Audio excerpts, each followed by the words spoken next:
तो हेलो दोस्तों, कैसे हो आप सब। उम्मीद करता हूँ बहुत अच्छे होंगे और अपनी स्टडी को बहुत अच्छे से कंटिन्यू कर रहे होंगे। तो welcome once again in another episode, जहाँ पर आज की क्लास में हम बात करने वाले हैं यूरोप कॉन्टिनेंट के पार्ट 2 के बारे में। जितने भी लोग पहले से जुड़े हुए हैं सभी लोगों को मालूम है यूरोप कॉन्टिनेंट का पार्ट 1 इम्पॉर्टेंट चीज़ें हम कर चुके हैं, लेकिन जितने भी लोग नहीं पहले पार्ट को देख पाए हैं उनके लिए एक समरी फॉर्म में मैं यूरोप कॉन्टिनेंट को कवर कर दूंगा। फिर यूरोप कॉन्टिनेंट का पार्ट 2 जहां से स्टार्ट होगा वहां से यूरोप कॉन्टिनेंट के पार्ट 2 को कवर करेंगे। एंड देन अगर टाइम मिल रहा है तो फिर एशिया कॉन्टिनेंट को हम वहां से स्टार्ट कर देंगे। तो let's have a look of Europe continent. Welcome to UPSC prime time and good afternoon to all of you. And today we are going to discuss about Europe continent and Asia continent. So let's start the summary of Europe continent first. बात करें Europe की तो क्षेत्रफल की दृष्टि से सबसे बड़ा देश था रूस, इसके अलावा फ्रांस और यूके। फिर हमने बात की थी यूरोप की पर्वतमालाओं के बारे में, जहां पर हमने आल्प्स के बारे में देखा था, ब्लॉक सुरंग, इसके अलावा डिनारिक, पिरेनिज, पेनाइंस, जोलन, पिंडस, काकेकस, ये तमाम सारी पर्वतमालाओं के बारे में पढ़ा था। कुछ ज्वालामुखी पर्वतों के बारे में जैसे एटना, विसुवियस, हेलाक व लाकी, इसके अलावा ज्वालामुखी पर्वतों के बारे में बात करें तो हमने बात की हुई थी। इसके अलावा बात की थी हमने यूरोप की नदियों में, जहाँ पर डेन्यूब नदी, नीपर नदी, निस्टर, डॉन, इसके अलावा जो कैस्पियन सागर में गिरने वाली नदियां, चाहे वो वोल्गा हो, यूरल हो, पो नदी हो, इन तमाम सारी नदियों के बारे में बात की थी पठारों और घास मैदान, जहां पर स्टेपी के बारे में, यूक्रेन, रूस और मध्य एशिया की बात हमने की हुई थी। राइन, वेस्टुला, ओडर और स्प्री, तमाम नदियों के बारे में। इसके अलावा फिनलैंड और तमाम सारे देशों की जो झीलें थी उनके बारे में। फिर डेनमार्क और दुनिया के और जो कृषि उत्पाद थे उनके बारे में हमने बात की हुई थी। इसके अलावा अगर हम बात करें तो औद्योगिक फैक्ट्स रिमेंबर की बात हो गई थी। फिर इसके बाद में यूरोप कॉन्टिनेंट में बात आ रही थी विश्व की प्रमुख जल संधियां एवं नहरों के बारे में। तो बात करें अगर विश्व की प्रमुख जल संधियां और नहरों के बारे में, तो कीर्च की जल संधि जो है वो हमें देखने को मिलती है।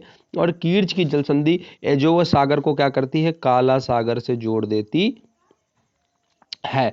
तो अगर आपको याद रखना है इस चीज को, अगर आपको याद रखना है तो जो कीर्च की जल संधि है, कीर्च की जो जल संधि है वो क्या करती है, एजोव सागर और काला सागर को क्या करती है, जोड़ती है। तो के अगर आप याद रखेंगे तो आपको याद रहेगा कीर्च की जल संधि जो है वो एजोव सागर और काला सागर को आपस में जोड़ देती है। इसके अलावा बात करें अगर हम कुछ और महत्वपूर्ण जल संधियों के बारे में, तो हमें देखने को मिलती है बास्फोरस की जल संधि।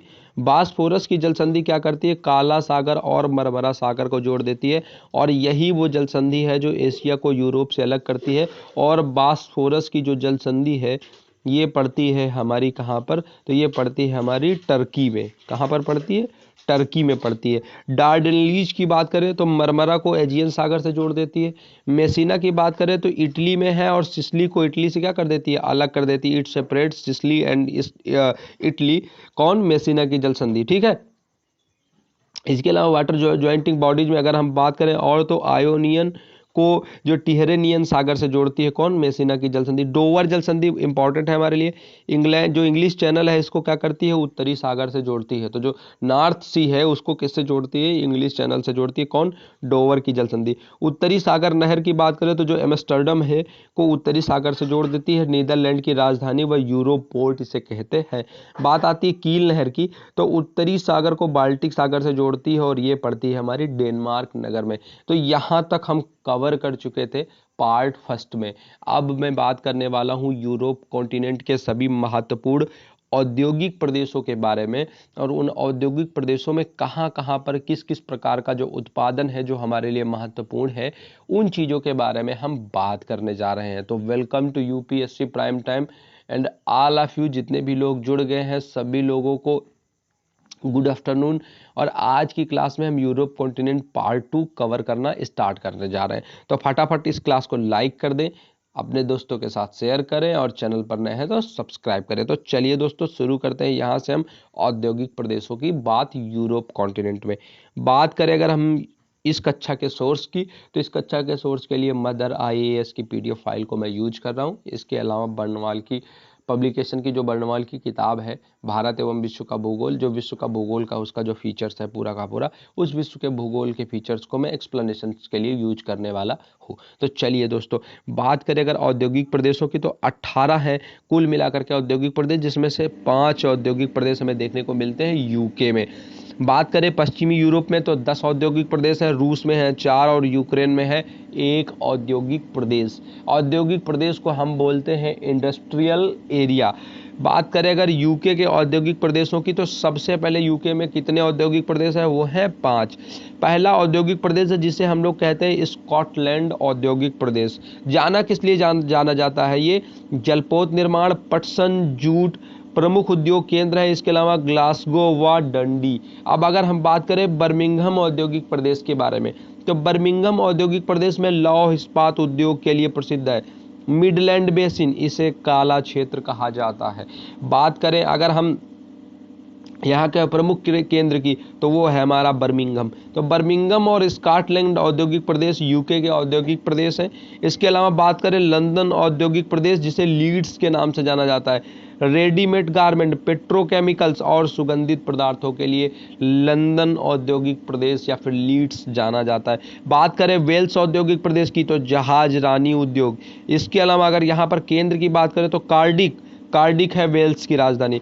और इसके अलावा शेफील्ड, संसार का सबसे बड़ा कटलरा उद्योग हमें यहाँ पर देखने को मिलता है। और लंकाशायर, जिसके बारे में हम तमाम लोग सुनते रहते हैं, ये है, इसका केंद्र है मैनचेस्टर जो सूती वस्त्र उद्योग के लिए जाना जाता है। और लिवरपूल रेशमी वस्त्रों के लिए जाना जाता है। तो एक बार कर लेते हैं रिवीजन।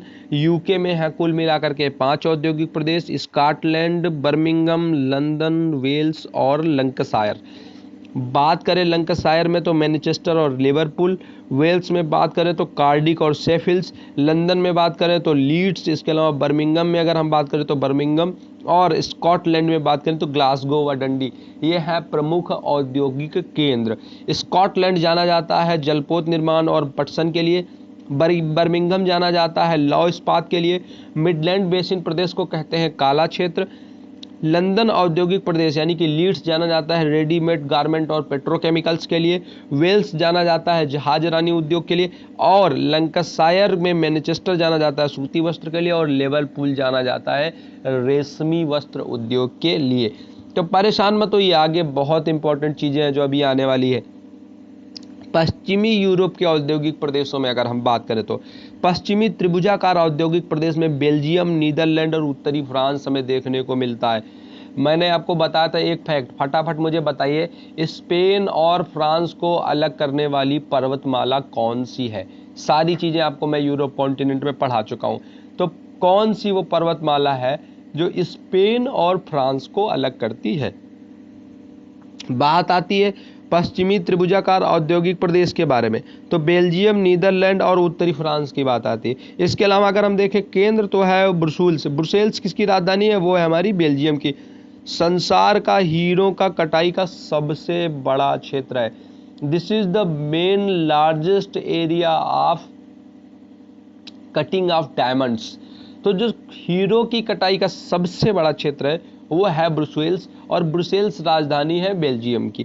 बात करें आगे तो एंटवर्प बेल्जियम में हीरो की कटाई का दूसरा बड़ा केंद्र है। इसके अलावा बात करें तीसरा सबसे बड़ा केंद्र तो वो है सूरत, जो कहाँ पर है? जो है गुजरात में।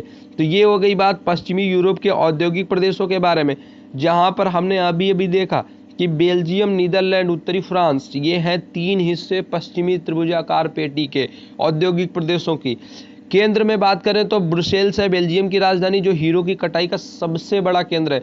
दुनिया में अगर हम बात करें दुनियावी मायनों में तो एंटवर्प बेल्जियम में हीरो की कटाई का दूसरा बड़ा केंद्र है। पहला है ब्रुसेल्स और तीसरा है सूरत गुजरात में। तो भारत का जो सूरत गुजरात है हीरो की कटाई का दुनिया में तीसरा बड़ा केंद्र है। बात करते हैं रॉटरडम बंदरगाह की, जहाज रानी उद्योग के लिए जाना जाता है, और ये है कहाँ पर? तो ये है नीदरलैंड में। बढ़ते हैं आगे और देखते हैं और कुछ महत्वपूर्ण है।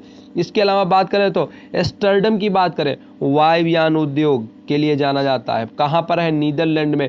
उत्तरी फ्रांस लिली लौह इस्पात उद्योग, मेंज और पिस्तौल उद्योगों के लिए जाना जाता है। बेसिकली अगर बात करें तो यूरोप का सबसे बड़ा और विस्तृत औद्योगिक प्रदेश पश्चिमी यूरोप का औद्योगिक प्रदेश पड़ता है। इसके अलावा अगर हम बात करें तो जो पेरिस घाटी औद्योगिक प्रदेश है, बात कर लेते हैं पेरिस घाटी औद्योगिक प्रदेश के बारे में। इसका केंद्र है पेरिस, जिसे कहा जाता है फैशन राजधानी। बात करें रेडीमेड गारमेंट, सुगंधित पदार्थ और कॉस्मेटिक्स, इनके लिए बेसिकली जाना जाता है। लॉरेन प्रदेश की बात करेंगे तो फ्रांस में स्थित है। लौह इस्पात उद्योग के लिए यहाँ पर जो प्रमुख प्रसिद्ध केंद्र है लॉरेन। बात करें तो उत्तरी राइन घाटी औद्योगिक प्रदेश जर्मनी व स्विट्जरलैंड का क्षेत्र इस हिस्से में आता है। बात करें केंद्र की तो वो है ज्यूरिख, और ज्यूरिख हमारा है स्विट्जरलैंड में। बात करें तो महंगी घड़ियों के निर्माण के लिए इसको जाना जाता है। जेना की बात करें तो ऑप्टिकल फाइबर जर्मनी में है, और किस लिए जाना जाता है? जाना जाता है ऑप्टिकल फाइबर के लिए। बात करें फ्रैंकफर्ट की, जर्मनी में है, हवाई जहाज या वायुयान इंडस्ट्रीज के लिए जाना जाता है। बात करें स्टुटगार्ट जर्मनी में तो ऑटोमोबाइल इंडस्ट्री, बेंज गाड़ियों के निर्माण हेतु जाना जाता है। बात करें पूर्वी जर्मनी औद्योगिक प्रदेश में तो प्रमुख केंद्रों में सबसे पहले जिसकी बात आती है वो है हमारा ड्रेसडन, जाना जाता है चीनी मिट्टी के बर्तनों के लिए। इसके अलावा लिप्जिग जाना जाता है इंजीनियरिंग उद्योग के लिए। ऊपरी साइलेशिया में अगर आप देखेंगे यूरोप कॉन्टिनेंट में पोलैंड व चेक गणराज्य यहीं पर अवस्थित है। इसके अलावा बात करें लौह इस्पात उद्योग, बेसिकली इस चीज के लिए जाना जाता है। बात करेंगे अगर आप यहाँ पर केंद्रों की तो प्राग जो है चेक की राजधानी, चेक गणराज्य की राजधानी है प्राग, और वारसा बात करेंगे तो राजधानी है पोलैंड की। उत्तरी इटली औद्योगिक प्रदेश में देखेंगे तो मोटर गाड़ी उद्योग, सूती वस्त्र व रेशमी वस्त्र उद्योग को संबंधी चीजें हमें देखने को मिलती है। अगर कुछ और इंपॉर्टेंट फैक्ट्स पर आप नजर डालेंगे, प्रमुख केंद्रों को देखेंगे तो तुरिन इटली का डेट्रायट कहा जाता है। इटली का डेट्रायट किसे कहा जाता है? तुरिन को कहा जाता है। क्यों? वेनिस सांस्कृतिक केंद्र और प्राचीन व रेशमी वस्त्रों के लिए जाना जाता है। कौन? पेरिस प्राचीन सांस्कृतिक केंद्र है। इसके अलावा वस्त्र उद्योग के लिए जाना जाता है, रेशमी वस्त्र के लिए। मिलान की बात करें तो कहा जाता है इसे इटली का मैनचेस्टर। बात करें दक्षिण स्कैंडिनेविया और औद्योगिक प्रदेशों के बारे में तो नॉर्वे तथा दक्षिण डेनमार्क का जो उत्तरी भाग है दुग्ध उत्पादों के लिए अपने जाना जाता है। रूस के औद्योगिक प्रदेश की बात करेंगे तो 3 प्रमुख औद्योगिक प्रदेश हमें रूस में देखने को मिलते हैं। कौन कौन? सबसे पहले बात आती है मध्य यूराल औद्योगिक प्रदेश के बारे में, तो ये है हमारा लौह इस्पात उद्योग। यहाँ पर बात करें आगे तो यहाँ पर अगर केंद्रों में देखेंगे तो मैग्निटोगोर्स्क, इसके अलावा देखेंगे तो चिलियानस्बिस्क और निजनी तागिल नामक हमें देखने को मिलते हैं यहाँ पर केंद्र किसके? लौह इस्पात उद्योग के। कहाँ पर? रूस के औद्योगिक प्रदेश में। वोल्गा औद्योगिक प्रदेश में लकड़ी उद्योग व लौह इस्पात उद्योग। केंद्र की बात करें तो वो है वोल्गाग्राद। वोल्गाग्राद में क्या है? लकड़ी उद्योग और लौह इस्पात उद्योग प्रमुख रूप से एक धंधे के रूप में, उद्योग के रूप में हमें दिखाई देता है। बात करेंगे तीसरे तो वो है हमारा मॉस्को। बात करेंगे तीसरे के बारे में तो वो है हमारा मॉस्को गोर्की औद्योगिक केंद्र जो है हमारा रशिया में, यूरोप कॉन्टिनेंट में। रक्षा उपकरण, लौह इस्पात व मोटर गाड़ी, सूती वस्त्रों के लिए जाना जाता है। केंद्र है गोर्की, मुख्य रक्षा उपकरण निर्माता केंद्र के रूप में इसे जाना जाता है। तो यूरोप कॉन्टिनेंट में थोड़ा सा कुछ और बचा है। तुला की बात करें तो रूस का बर्मिंघम कहलाता है। इसके बाद में बात करें इवानोवो तो रूस का मैनचेस्टर इसे कहा जाता है। निजनी निग्रह रूस का डेट्रायट, मॉस्को को 5 समुद्रों का पत्तन कहा जाता है। बात करेंगे मॉस्को में और तो सेंट पीटर्सबर्ग जिसे लेनिनग्राद औद्योगिक प्रदेश, लकड़ी व कागज जहाज रानी उद्योग के लिए बेसिकली इसकी इंपॉर्टेंस है। इसके अलावा अगर आप देखेंगे तो यूक्रेन के औद्योगिक प्रदेशों में लौह इस्पात उद्योग और छोटे हथियारों के लिए जाना जाता है। केंद्र की बात करें तो क्रियाव रोगवाकी लौह इस्पात उद्योग के लिए इसे जाना जाता है। अब बात करें कुछ अन्य औद्योगिक केंद्रों में तो बेलफास्ट लिनेन की राजधानी कहा जाता है। इसके अलावा कडाचे फ्रांस, यहाँ पर ITER स्थापित किया जा रहा है। इसके अलावा मार्सेली फ्रांस का सबसे बड़ा बंदरगाह, तुलोज फ्रांस वायुयान एकत्रण। इसके अलावा दक्षिणी यूरोप का सबसे बड़ा बंदरगाह है तुलोज। भूमध्य सागर तट पर स्थित है, संसार का सबसे बड़ा शराब निर्यातक केंद्र है हमारा तुलोज। अब बात आती है जिसके बारे में बहुत बातें चल रही थी, एशिया कॉन्टिनेंट, मानव सभ्यता का पालना। तो अब हम देखेंगे एशिया कॉन्टिनेंट के बारे में फैक्ट वाइज क्या कुछ है जो इंपॉर्टेंट होने वाला है हमारे लिए। तो जैसा कि परिपाटी रही है कि किसी भी कॉन्टिनेंट को पढ़ते हुए हम सबसे पहले देखते थे क्षेत्रफल और जनसंख्या की दृष्टि से बड़े देशों का क्रम। तो अगर हम बात करें एशिया महाद्वीप के बारे में, तो क्षेत्रफल की दृष्टि से जो सबसे बड़ा देश है वो देश है चीन। चीन के साथ में अभी गलवान घाटी में हमारा विवाद देखने को मिला। भारत और चीन के बीच में लद्दाख के हिस्सों में एक बड़ा विवाद, सीमा विवाद देखने को मिला। और आप जानते हैं कि चीन का करीब 23 देशों के साथ में सीमा विवाद चल रहा है, जबकि वो तकरीबन 14 देशों के साथ अपनी सीमा साझा करता है, लेकिन उसका जो सीमा विवाद है वो 23 देशों के साथ चल रहा है। तो क्षेत्रफल की दृष्टि से एशिया कॉन्टिनेंट में सबसे बड़ा देश है वो है चीन। दूसरे स्थान पर अगर हम बात करें तो आता है भारत, और तीसरे स्थान की बात करें तो आता है कजाकिस्तान। लेकिन अगर हम चौथे स्थान तक जाएं तो चौथे स्थान पर जो देश है वो है सऊदी अरब, क्योंकि इस ऑर्डर को अगर लगाने के लिए हमें मिलता है और चीन अगर हमें विकल्प में नहीं दिखाई देता है, तो जो सही ऑर्डर होगा वो होगा भारत, कजाकिस्तान और फिर सऊदी अरब। लेकिन अगर टॉप 4 कंट्रीज में बात करेंगे तो चाइना, इंडिया, उसके बाद में बात आती है Kazakhstan and then Saudi Arabia. तो ये है top 4 countries by area in Asia continent. Asia महाद्वीप में टॉप 4 देश, शीर्ष के 4 देश क्षेत्रफल के मायनों में चीन है नंबर 1 पर, भारत आता है नंबर 2 पर, कजाकिस्तान आता है नंबर 3 पर और सऊदी अरब आता है नंबर 4 पर। बात करें जनसंख्यावी मायनों में तो हम सब जानते हैं सबसे नंबर 1 पर दुनिया में और भारत, एशिया में बात करें तो वो है हमारा चीन।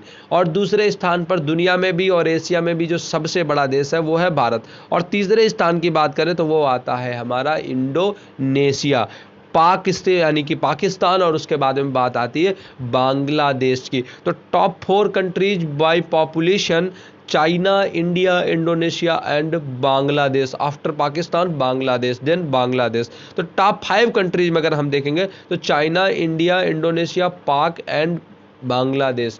इसके अलावा अगर हम बात करें अब सबसे बड़े नगरों के बारे में, तो एशिया कॉन्टिनेंट के बारे में बहुत इंपॉर्टेंट चीज़ें हैं जो हमें जानने को मिलने वाली है। तो बिल्कुल तन्मयता के साथ पेन कॉपी लेकर के बैठे रहिए और एक एक नोट्स को बनाते हुए जाइएगा। तो टॉप 4 कंट्रीज उम्मीद कर रहा हूं मैं आपको दोनों याद हो गई होंगी एकदम। क्षेत्रफल में चीन, भारत और कजाकिस्तान याद रखिएगा। जनसंख्या के मायनों में चीन, भारत सबको याद है बस, जिसके बाद में इंडोनेशिया, पाकिस्तान और बांग्लादेश, इन 3 कंट्रीज को आप याद रखिएगा। Indonesia, Pakistan and then Bangladesh, top 5 countries by population. और अगर बात करेंगे क्षेत्रफल के हिसाब से, एरिया के हिसाब से, तो चीन, भारत, उसके बाद में कजाकिस्तान और तब सऊदी अरब। तो कजाकिस्तान का नाम यहाँ से आप याद रखिएगा। अब बात आ रही है सबसे बड़े नगर के बारे में। कजाकिस्तान दोस्तों हमारे लिए इसलिए भी इंपॉर्टेंट हो गया, अभी हाल ही में आपने देखा होगा निमोनिया एक बीमारी है जो कजाकिस्तान में फैल गई है और उससे काफ़ी सारे लोगों की मौत हो रही है। खतरनाक वायरस है और उसके फैलने का खतरा, अंदेशा जताया जा रहा है। ऐसे में कजाकिस्तान आजकल खबरों में है। अगर आप जानते हैं कजाकिस्तान की राजधानी क्या है तो वो टाइप करके मुझे बताइए, what is the capital of Kazakhstan. चलिए देखते हैं आगे। सबसे बड़े नगर की बात करें तो वो है हमारा टोक्यो। टोक्यो कहाँ पर है? टोक्यो है हमारा जापान में, और जापान की कैपिटल क्या है? वो है हमारी टोक्यो। तो जो सबसे बड़ा नगर है वो है टोक्यो। इसके बाद में बात करें दूसरा सबसे बड़ा नगर संघाई, कहाँ पर है? चीन में। और इसके बाद में बात करें, इसे चीन का मैनचेस्टर भी कहा जाता है। एशिया का सबसे बड़ा बंदरगाह है संघाई। तो यहाँ पर अभी हमने देखा क्या कि जो सबसे बड़े नगर है उसमें नंबर 1 पर है टोक्यो और नंबर 2 पर आता है संघाई। टोक्यो और संघाई, टोक्यो और संघाई। टोक्यो है जापान में और संघाई है चीन में। तो टॉप 2 जो सिटीज है उसमें नंबर 1 पर है टोक्यो और नंबर 2 पर आता है संघाई। संघाई को कहा जाता है चीन का मैनचेस्टर और एशिया का सबसे बड़ा बंदरगाह है संघाई। अब बात करते हैं हम एशिया कॉन्टिनेंट की पर्वतमालाओं के बारे में। तो नवीन मोड़दार पर्वतमालाओं, सबसे पहले बात करें तो कुनलुन की पर्वतमाला, फिर आती है हमारी नानसान की पर्वतमाला, इसके अलावा अल्ताई शान की पर्वतमाला, चुंगलिन की पर्वतमाला, ग्रेट खिंगन की पर्वतमाला और त्यान शान की पर्वतमाला। ये सभी की सभी पर्वत श्रृंखलाएं हैं चीन और उसके साथी देशों में। जैसे कुनलुन है चीन में, ऊंची चोटी अगर बात करें तो वो है पिको पेगोडा। याद रखना है ये सारे फैक्ट्स को। कुनलुन की सबसे ऊंची चोटी, उसका नाम है पिको पेगोडा। नोट कर लीजिए, कुनलुन की सबसे ऊंची चोटी, कुनलुन पर्वतमाला है कहाँ पर, तो ये है हमारी चीन में, और हमें देखने को मिलती है पामीर की गांठ, नॉट ऑफ पामीर। तो बात करें कुनलुन की पर्वतमाला के बारे में, तो ये पड़ती है हमारी चीन में, और सबसे ऊंची चोटी इस कुनलुन पर्वतमाला की वो है चिको पेगोडा। चिको पेगोडा। नानसान की बात करें तो ये भी है चीन में। अल्ताई शान की बात करें तो चीन, रूस और मंगोलिया, तीन देश, चाइना, रशिया एंड मंगोलिया, इनके बीच में कौन सी पर्वतमाला है, वो है अल्ताई शान। तो this is the importance of Altai शान। क्या है अल्ताई शान की महत्व क्या है इसका, क्योंकि ये रशिया, मंगोलिया और चाइना, तीन कंट्रीज में इसका विस्तार है। बात करें चुंगलिन की, ये भी है चीन में। ग्रेट खिंगन की बात करें तो चीन के मंगोलिया वाले क्षेत्र में पड़ता है। त्यानसान, ये पर्वतमाला भी है चीन में। अब सबसे पहले जिस पर्वतमाला के बारे में इन डिटेल हम बात करने जा रहे हैं वो है हमारी पामीर की पर्वतमाला। कौन सी वो पर्वतमाला है, वो है हमारी पामीर की पर्वतमाला। पामीर की पर्वतमाला की बात की अगर हम विस्तार की बात करें तो ये है उज्बेकिस्तान और तजाकिस्तान, जो दोनों देश हैं मध्य एशिया के और लैंड लॉक कंट्री हैं, यानी कि स्थल अवरुद्ध देश है। तो Uzbekistan and Tajikistan Madhya Asia में पामीर की पर्वतमाला पड़ती है। बात करें सबसे ऊंची चोटी की, तो सबसे ऊंची जो चोटी है वो है कम्युनिज्म। सबसे ऊंची चोटी क्या है, वो है कम्युनिज्म। किसकी, पामीर पर्वतमाला की। ठीक है, आप कम्युनिज्म का नाम याद रखिएगा, सबसे ऊंची चोटी पामीर पर्वतमाला की है, और इसे शेयर कीजिएगा कि कम्युनिज्म किस पर्वतमाला की सबसे ऊंची चोटी है। देखिएगा किस किस लोगों को, कौन कौन से वो लोग हैं जिनको इस तरीके के फैक्ट्स के बारे में जानकारी थी। तो जो मदर आईएएस की पीडीएफ फाइल है, ये पीपीटी फाइल है, वाकई में इन्होंने कुछ ऐसा काम किया है कि जिसपे लगता है कि हाँ, इसे पढ़ करके मेमोराइज करना चाहिए, चीज़ों को जहन में लाना चाहिए, क्योंकि वाकई में इन्होंने कुछ थोड़ा सा डीप जा करके अच्छे फैक्ट को कलेक्ट किया है, और टाइम टेकिंग बहुत कम है, एक समरी फॉर्म में है। आपको पता भी नहीं चलेगा कितनी जल्दी आपका एशिया कॉन्टिनेंट कवर हो जाएगा। हम लोगों को पता भी नहीं चला, हमने Africa, north America, south America, Europe continent, ये 4 कॉन्टिनेंट कवर कर लिए, और इतनी आसानी से कवर हो गए कि बिल्कुल एकदम मस्ती मस्ती में सारी चीज़ें कवर होती चली गई, और हमने पढ़ भी लिया, जान भी लिया, तमाम सारी इन डिटेल फैक्ट्स भी मिल गए। यूरोप कॉन्टिनेंट में जुड़े रहिए, देखिएगा आपको क्या कुछ नया आज जानने को मिल रहा है। तो बात कर रहे थे हम यहाँ पर कम्युनिज्म की ऊंची चोटी की, जो है उज्बेकिस्तान और तजाकिस्तान मध्य एशिया वाली पर्वतमाला, पामीर की पर्वतमाला की सबसे ऊंची चोटी। मध्य एशिया की सबसे ऊंची चोटी की अगर हम बात करें तो वो है तजाक। तो तजाक का भी नाम याद रखिएगा, क्योंकि मिडिल एशिया की सबसे ऊंची चोटी है, most highest peak of the Middle Asia is तजाक। तजाक का नाम आप याद रखिएगा, मध्य एशिया की सबसे ऊंची चोटी है। और पामीर पर्वतमाला की सबसे ऊंची चोटी है कम्युनिज्म। तो कम्युनिज्म है पामीर पर्वतमाला की सबसे ऊंची चोटी, और तजाक है मध्य एशिया की सबसे ऊंची चोटी। बात करें हिंदू कुश की पर्वतमाला के बारे में, अब कुछ सुना सुना लग रहा होगा आपको। क्यों, क्योंकि अफगानिस्तान और पाकिस्तान की सीमा पर स्थित है हिंदू कुश की पर्वतमाला। बात करें इसके बारे में तो हिमालय का पश्चिमी मोड़ कहा जाता है। जैसे हम देखते हैं जो अंडमान और निकोबार के द्वीप हैं, ये हम कहते हैं कि जो पर्वतमाला, जो हिमालय की पर्वतमाला घूमी है, वो उसके बाद में विलुप्त होने के बाद में फिर हमें वहाँ पर उसका मोड़ दिखाई देता है। इसी तरीके से अगर हम बात करेंगे पश्चिमी मोड़ के बारे में, वेस्टर्न बेंड के बारे में, तो जो हिंदू कुश की पर्वतमाला है इसे हिमालय का पश्चिमी मोड़ कहा जाता है। बात करें खैबर दर्रे के बारे में, खैबर दर्रे का अपना एक ऐतिहासिक महत्व है। क्यों, क्योंकि सिकंदर इसी खैबर दर्रे से होकर के भारत आया था। तो बात करें खैबर दर्रे के बारे में तो वो भी हमें यही खैबर पख्तून प्रांत के बारे में हमें सुनने को मिलता रहता है। तो खैबर दर्रा हमारा पड़ता है पामीर पर्वतमाला, हिंदू कुश की जो पर्वतमाला है उस हिंदू कुश की पर्वतमाला में बात करें, एक बार रिवीजन कर लेते हैं फिर बढ़ते हैं आगे। तो जो पामीर पर्वतमाला है इसमें उज्बेकिस्तान व तजाकिस्तान मध्य एशिया के देशों में है। ये सबसे ऊंची चोटी है कम्युनिज्म, मध्य एशिया की सबसे ऊंची चोटी है तजाग। हिंदू कुश में बात करेंगे तो अफगानिस्तान और पाकिस्तान सीमा पर है ये पर्वतमाला। हिमालय का पश्चिमी मोड़ कहलाता है और खैबर दर्रा यहीं पर स्थित है। बात करेंगे स्वात घाटी व तोरा बोरा घाटी के बारे में, तो ये भी इसी पर्वतमाला का ही भाग है, हिंदू कुश पर्वतमाला के ही भाग है। बात करें तिरचमार, सबसे ऊंची चोटी है, नाम याद रखिएगा, जो तिरचमार है ये सबसे ऊंची चोटी है किसकी, हिंदू कुश पर्वतमाला की। तो हमने अभी अभी देखा है पामीर पर्वतमाला की सबसे ऊंची चोटी, फिर मध्य एशिया की सबसे ऊंची चोटी, और अब हम देख रहे हैं हिंदू कुश पर्वतमाला की सबसे ऊंची चोटी जिसका नाम है तिरचमार। तो नोट डाउन कर लीजिए फटाफट। स्वात घाटी और तोरा बोरा घाटी किसके भाग है, हिंदू कुश पर्वतमाला के भाग है। तिरचमार हिंदू कुश पर्वतमाला की सबसे ऊंची चोटी है। अब बात करें सुलेमान की पर्वतमाला के बारे में, तो सभी लोगों को मालूम है ये है पाकिस्तान में। बात करेंगे अगर कीर्थर की पर्वतमाला के बारे में, तो ये भी है पाकिस्तान में। तो सुलेमान और कीर्थर ये दोनों हैं पाकिस्तान में, जबकि हिंदू कुश पाकिस्तान और अफगानिस्तान के बॉर्डर पर है। और खैबर दर्रा कहाँ पर है, तो हिंदू कुश की पर्वतमाला में भी है। और इसके अलावा स्वात घाटी और बोरा घाटी किसके भाग है, हिंदू कुश पर्वतमाला के। तिरचमार सबसे ऊंची चोटी है किसकी, हिंदू कुश पर्वतमाला की। तो उम्मीद है आपको चीजें थोड़ा थोड़ा मेमोराइज होती हुई चली जा रही होंगी। एक बार सारे कॉन्टिनेंट को एक वीडियो में 40 से 45 मिनट के एक ही वीडियो में सारे कॉन्टिनेंट को मेमोराइज कर दूंगा, पूरा वर्ल्ड जियोग्राफी पढ़ा दूंगा 40 से 45 मिनट में।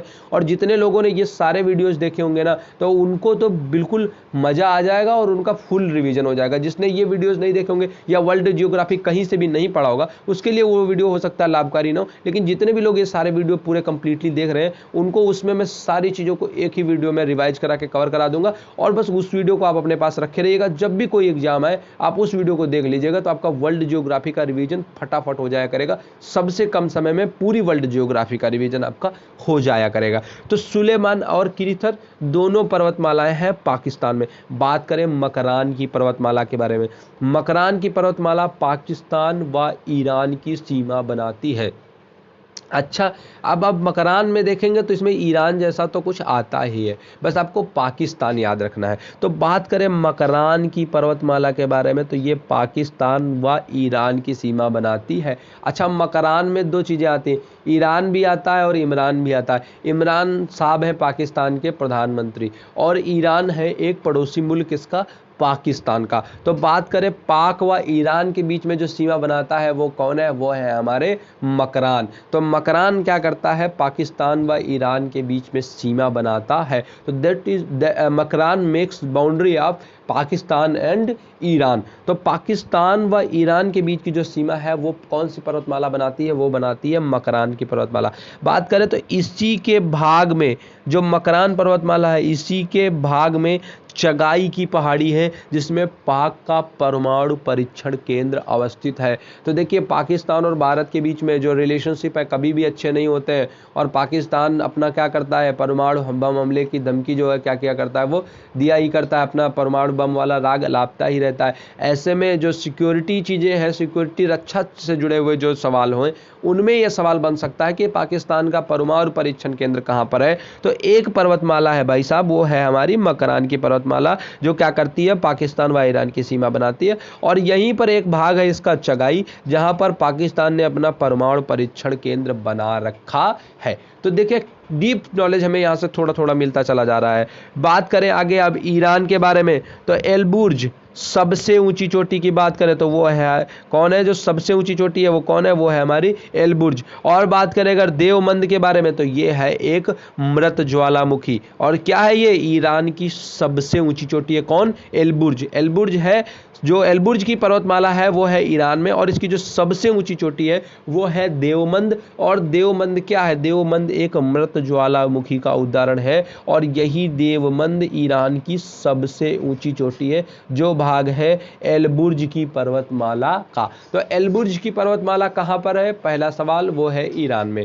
एलबुर्ज की पर्वतमाला की सबसे ऊंची चोटी कौन है? वो है देवमंद। दूसरा सवाल, ईरान की सबसे ऊंची चोटी कौन सी है? वो है देवमंद। तीसरा सवाल, देवमंद किस प्रकार की पर्वत चोटी का उदाहरण है? तो वो है मृत ज्वालामुखी का। चौथा सवाल। तो 4 फैक्ट है यहां पर। एलबुर्ज की पर्वतमाला सबसे ऊंची चोटी है देवमंद, ये है एक मृत ज्वालामुखी, और यही ईरान की सर्वाधिक ऊंची चोटी है। अब बात करते हैं ईरान से जुड़े कुछ अन्य तथ्यों के बारे में।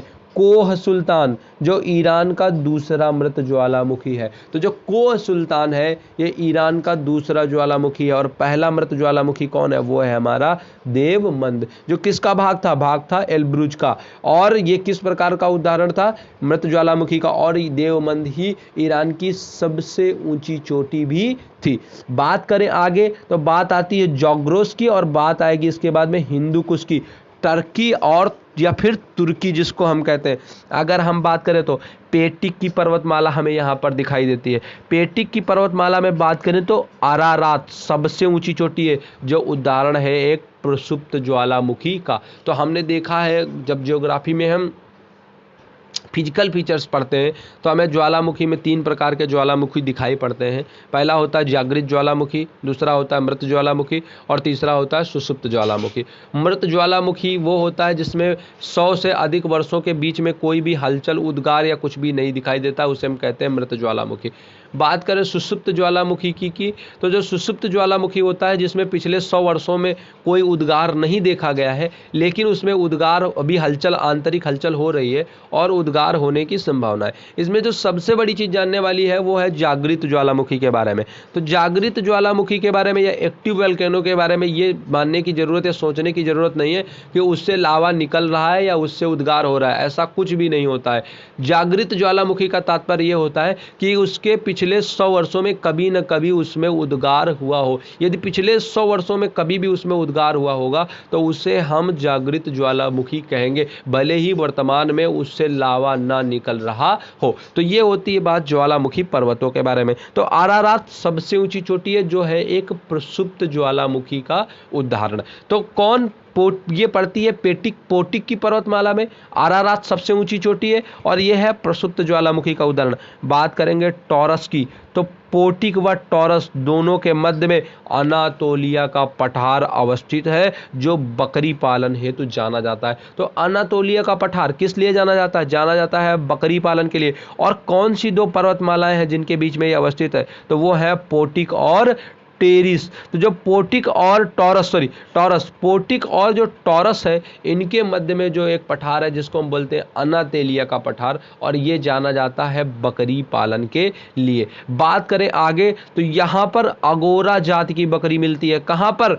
टर्की में अगोरा जाति की बकरी मिलती है, और जिससे मोहेर ऊन मिलता है जो संसार का सबसे महंगा ऊन है। तो मोस्ट इंपॉर्टेंट फैक्ट, ओगरा जात की बकरी मिलती है। कहाँ पर? टर्की में। और ये बकरी पाली कहाँ पर जाती है? अनातेलिया के पठार में। जो किनके बीच में है? तो पोटिक और टॉरस दोनों के मध्य जो 2 पर्वत श्रृंखलाएं हैं पोटिक और टॉरस, इनके मध्य में है अनातेलिया का पठार। अनातेलिया का पठार जाना जाता है बकरी पालन के लिए, और यहाँ पर एक बकरी पाली जाती है किस जात की? अगोरा जात की। और इस अगोरा जात की बकरी से मिलता है मोहेर ऊन जो दुनिया का सबसे महंगा ऊन है। तो हर शब्द में सवाल है। आप याद रखिएगा कि एक लाइन में 3-3, 4-4 क्वेश्चंस पुट हुए हैं इसमें। तो कुछ भी आप ना सिर्फ छोड़ सकते हैं, बिल्कुल एकदम तन्मयता के साथ में नोट्स बनाते चले जाइए, फैक्ट वाइज लिखते चले जाइए। अगर कुछ भी छूट जाए तो रिपीट करके देख लीजिएगा, वीडियो अवेलेबल रहेगा, क्लास अवेलेबल रहेगी, रिपीट करके देख लीजिएगा और नोट्स बना लीजिएगा। अगर आप वाकई में सीरियसली चीज़ों को जानना चाहते हैं, पढ़ना चाहते हैं, तो आप इसके नोट्स बना लेंगे, आपको बहुत फ़ायदा होने वाला है मेरा। आप इस बात का बिल्कुल गांठ बांध करके यकीन कर लीजिए। आप बात करेंगे खरगोश का ऊन किससे कहा जाता है? वो कहा जाता है अंगोला में। तो खरगोश का जो ऊन, अंगोला एक देश है, वहाँ पर खरगोश से ऊन निकाली जाती है। तो खरगोश का ऊन कहाँ पर निकाला जाता है? वो निकाला जाता है अंगोला में। बात करेंगे अब यहाँ पर हम अराकान योमा के बारे में। अराकान योमा विस्तार हम देखते हैं, गारो, खासी, जयंतिया के बाद में हमें अराकान योमा दिखाई देता है। म्यांमार, हिमालय का पूर्वी मोड़ जिसे कहा जाता है अराकान योमा। आप सभी जानते हैं काराकोरम, लद्दाख, जास्कर, महाल हिमालय, पीर पंजाल, मध्य हिमालय, धौलधार, ये तमाम सारी पर्वत श्रृंखलाएं हैं। उसके बाद में डाफरा, मिरी, अबोर, मिसमी, नागा, लुसाई, मिजो, बरिल, अरकान योमा, गारो, खासी और जयंतिया ये पूर्वोत्तर की पर्वत श्रृंखला हमें पूरी की पूरी दिखाई पड़ती है। मध्य भारत में अगर बात करेंगे आप तो अरावली है, बिंद है, सतपुड़ा है, मैकाल है, मांडव है, गिरनार है, गिर है, कैमूर, भांडेर, हजारीबाग, कोडरमा, रामगढ़, गढ़जात, ये तमाम सारी पर्वत श्रृंखलाएं मध्य भारत में। इसके अलावा अगर हम पश्चिमी घाट में बात करेंगे तो हरिश्चंद्र, बालाघाट, बाबा बूदन, निर्मल, नीलगिरी, पालनी, अन्नामलाई, कार्डमम, ये पर्वत श्रृंखलाएं हमें देखने को मिलती हैं। अगर हम पूर्वी घाट में बात करेंगे तो मल्लगिरी, एर्रामलाई, नालामलाई, वेलिकोंडा, तालकोंडा, पालकोंडा, जावदी, जिंजी, कोलैमलई, पंचमलई, सेवराय और वीरूशांद, ये पर्वत श्रृंखलाएं हमें देखने को मिलती हैं। बिल्कुल आप निश्चिंत रहिए, जैसे ही बोर्ड इंस्टॉल हो जा रहा है, क्लास की प्रॉपर व्यवस्था हो जा रही है, आपको मैं संपूर्ण भारत की पर्वतमालाओं को कैसे पढ़ करके याद रखना है, उनकी सबसे ऊंची चोटी, विशेषताएं, मध्य के भाग, जनजातियां, सब कुछ छोटे छोटे वीडियोज में करके लाइन से सारी चीज़ों को कवर करा देने वाला हूँ। भूगोल के सेशन से आपका कुछ भी मिस नहीं होने दूंगा, इस चीज़ का मेरा पूरा का पूरा वादा है। बस साथ बने रहिए, प्रयास करते रहिए, कुछ ना कुछ सीखते रहिए, सपोर्ट बनाए रखिए, मज़ा आता रहेगा। तो बात कर रहे थे अरकान योमा में, म्यांमार में पड़ती है और हिमालय का पूर्वी मोड़ कहा जाता है। भारत म्यांमार की सीमा पर अवस्थित है अराकान योमा। विक्टोरिया चोटी इसकी सबसे ऊंची चोटी है। बात करेंगे भ्रंश पर्वत के बारे में तो काला चिट्ठा, ये कहाँ पर है? पाकिस्तान में। तो काला चिट्ठा अगर आप भ्रंश पर्वत में हम बात करें, क्योंकि अभी तक हम नवीन मोड़दार पर्वतमाला की बात कर रहे थे, नवीन मोड़दार पर्वतमाला हिमालय जिस प्रकार से उदाहरण है, बाकी जो मैंने सारी पर्वत श्रृंखलाएं बताई थी वो नवीन मोड़दार पर्वतमाला का उदाहरण थी। और भ्रंश पर्वत में बात करें तो काला चिट्ठा ये है हमारा पाकिस्तान में अवस्थित। तो एशिया कॉन्टिनेंट में जो महत्वपूर्ण पर्वत श्रृंखलाओं की एक शुरुआती झलक थी वो हमने देखी है टॉप कंट्रीज, जनसंख्या के दृष्टि से, क्षेत्रफल की दृष्टि से देखें, और जो ये पर्वत श्रृंखला है इनकी अवस्थिति, विस्तार और इनके महत्व के बारे में जाना है। अब इसके बाद में बात आएगी एशिया कॉन्टिनेंट के ज्वालामुखी पर्वतों के बारे में, और फिर नदियों से जुड़ करके फिर एशिया कॉन्टिनेंट की हर एक एक चीज़ को कवर करते हुए हम चीज़ों का प्रयास करेंगे। मुझे लग रहा है क्लास थोड़ा सा लंबी हो रही होगी, टाइमिंग का मुझे पता नहीं है कि कितनी देर क्लास चल चुकी है, तो आप थोड़ा सा बोर भी महसूस कर रहे होंगे। तो चीज़ें हम पढ़ करके कम से कम सीखें, ऐसा नहीं है कि मैं कोई क्लास करा दूँ फिर आप उससे सीख ही ना पाए तो क्या फ़ायदा है। तो आप इतना देख करके यूरोप कॉन्टिनेंट पार्ट 2 और एशिया कॉन्टिनेंट का ये स्टार्ट का इतना पार्ट देख करके इसको अच्छे से तैयार कर लीजिए। शाम 8 बजे की लाइव क्लास में टॉप 20 इंपॉर्टेंट क्वेश्चन यूरोप और एशिया कॉन्टिनेंट मिक्सचर होंगे, जिसमें उम्मीद है कि 10 क्वेश्चन होंगे यूरोप कॉन्टिनेंट से और 10 होंगे एशिया कॉन्टिनेंट से। शाम 8 बजे लाइव क्लास के लिए बिल्कुल तैयार रहिएगा। तो आज की क्लास से आप सभी लोग जुड़े, अगर पसंद आई हो लाइव क्लास तो इस क्लास को लाइक कर दें, चैनल पर नए हैं सब्सक्राइब कर लेंगे और बेल आइकन दबा लेंगे तो फिर ग्रुप ज्वाइन करने की कोई ज़रूरत नहीं है। बाकी सारे वीडियोज़ लिंक, ग्रुप लिंक, सारी चीज़ें इस क्लास के डिस्क्रिप्शन में ऐड है, आप वहाँ से जा करके जुड़ सकते हैं, देख सकते हैं और हमारी बाकी सारी जगहों से शामिल हो सकते हैं, PDF फाइल्स को डाउनलोड कर सकते हैं। तो thank you so much, thanks for watching this live class, thank you.